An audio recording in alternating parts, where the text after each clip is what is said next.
वह झोपड़पट्टी का इलाका था। उस इलाके में बेतरतीब कच्चे पक्के मकान बने हुए थे। किसी तरह गुजर बसर कर जीने वाले लोग वहाँ रहते थे। नुक्कड़ पे एक छोटी सी चाय की दुकान थी। वह चाय की दुकान रणवी की थी। वह इसी झोपड़पट्टी में रहने वाली थी। रणवी बेहद खूबसूरत थी, रूप रंग गोरी थी।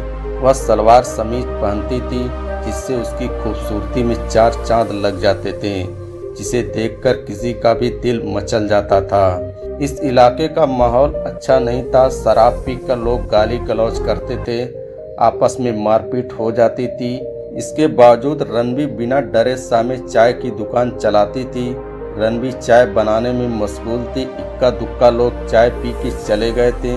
तभी सोहन उसकी दुकान पे आया। सोहन झोपड़पट्टी में ही रहता था।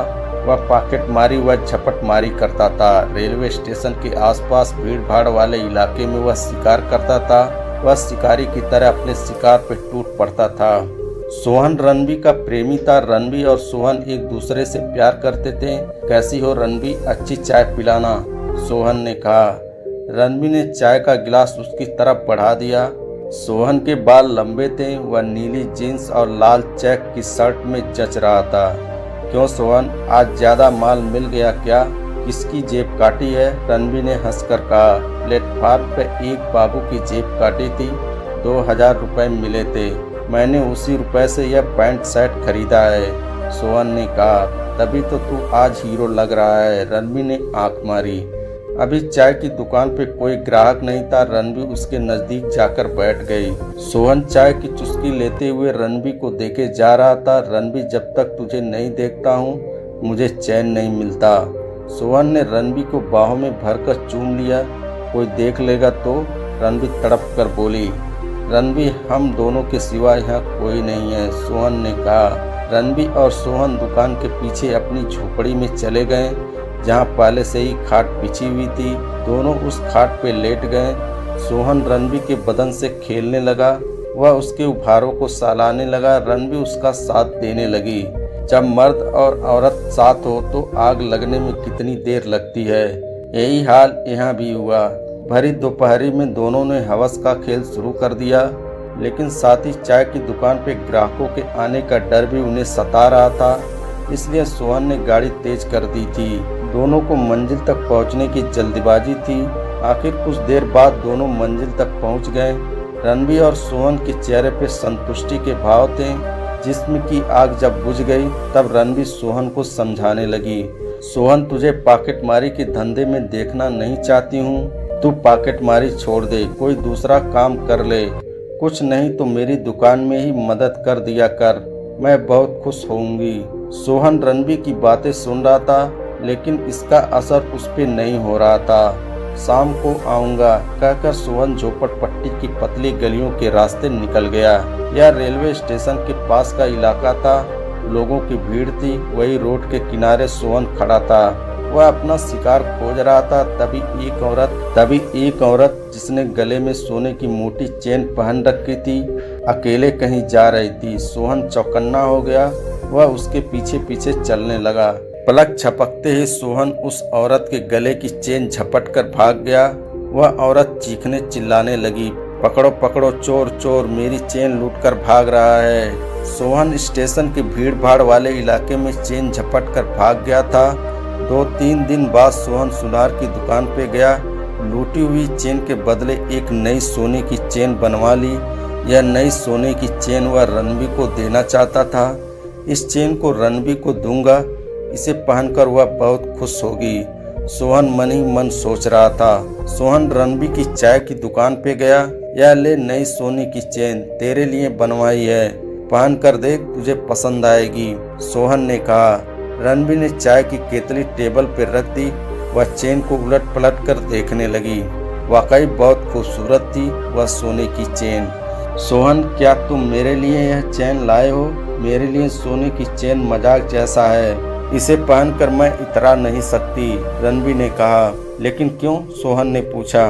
मैं तुम्हें समझाना चाहती हूँ कि अब पॉकेटमारी छीना झपटी छोड़ दो, तभी यह तोहफा मुझे मंजूर होगा, रणवी ने कहा। बकवास बंद कर, मौज मस्ती के लिए यह धंधा करता हूँ, जब छोड़ना होगा छोड़ दूंगा। सोहन ने झल्ला कर कहा। रणबीर की बातों से सोहन रूठ गया। वह बिल्कुल खामोश हो गया। अरे सोहन, तू नाराज हो गया? रणबीर उसके गले में बाहें डालकर मनाने लगी। सोहन का दिल रखने के लिए उसने सोने की वह चैन पहन ली। अब तो खुश हो ना? बोल, खुश हो ना? रणबीर ने कहा। कभी कभी तेरी ऐसी नौटंकी हो जाती है। सोहन ठहाका लगाकर हंसने लगा और रणबीर भी हंसने लगी। रणबीर ने हंसते हंसते सोहन के कान में कहा, आज रात मेरा इंतजार करना, मैं तेरी झोपड़ी में आऊंगी। तभी थाने का हवलदार रणबीर की चाय की दुकान पर आया। सोहन हवलदार से नजरें बचाकर चाय की दुकान से बाहर निकल गया। रणबीर चाय देना आते ही हवलदार ने चाय की फरमाइश की। उसने एक गर्मा गर्म चाय की प्याली हवलदार को दी। चाय पीते पीते हवलदार की नज़र रणबीर के गले में लटकी चमचमाती सोने की चेन पे पड़ी। अरे रणबीर, यह चैन कहाँ से लाई हो? हवलदार ने शक जताते हुए कहा। खरीदी है हुजूर, रणबीर ने मुस्कुरा कर कहा। लगता है चाय की दुकान में तेरी अच्छी आमदनी हो जाती है। हवलदार की निगाह रणबीर के चेहरे पर टिकी थी। रणबीर कुछ न बोली, वह चुप ही रही। हवलदार अक्सर चाय पीने उसकी दुकान पे आता था। यह रणबीर के लिए तो मामूली बात थी। आधी रात को चादरी छिटकी हुई थी। झोपड़पट्टी में सन्नाटा था।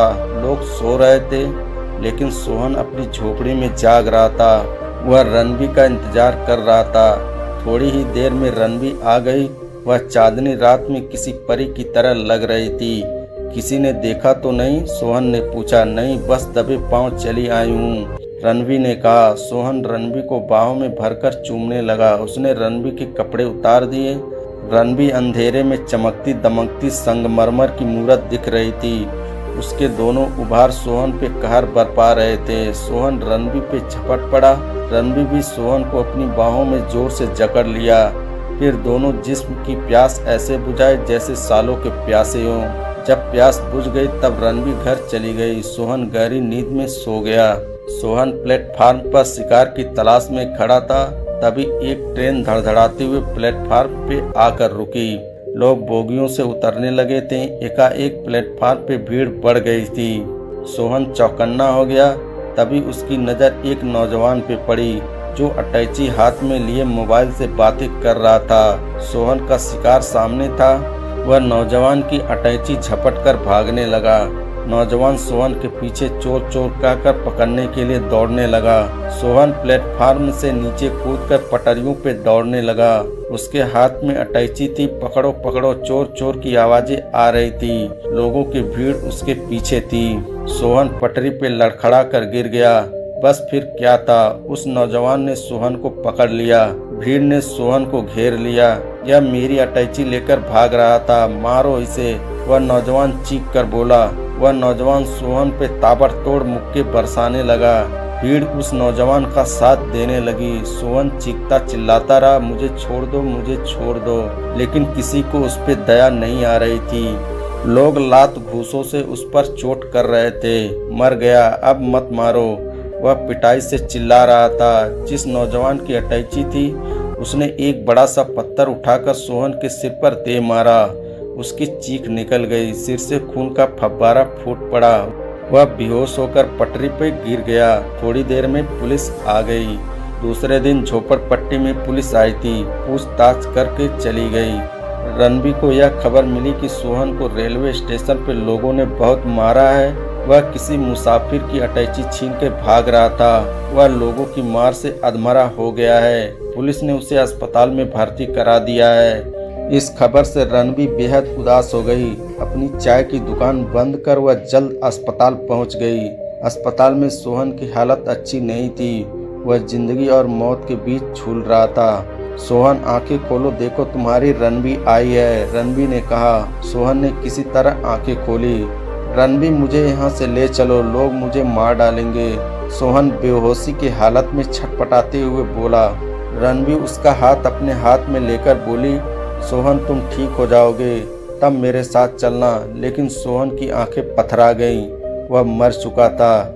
रणबीर रोने लगी। सोहन, मैंने तुझे बहुत समझाया था, तू पॉकेटमारी छोड़ दे, लेकिन तू नहीं समझा। हम लोग जगह बदल लेंगे ताकि लोगों को तेरे माँ बाप का पता ही नहीं रहे।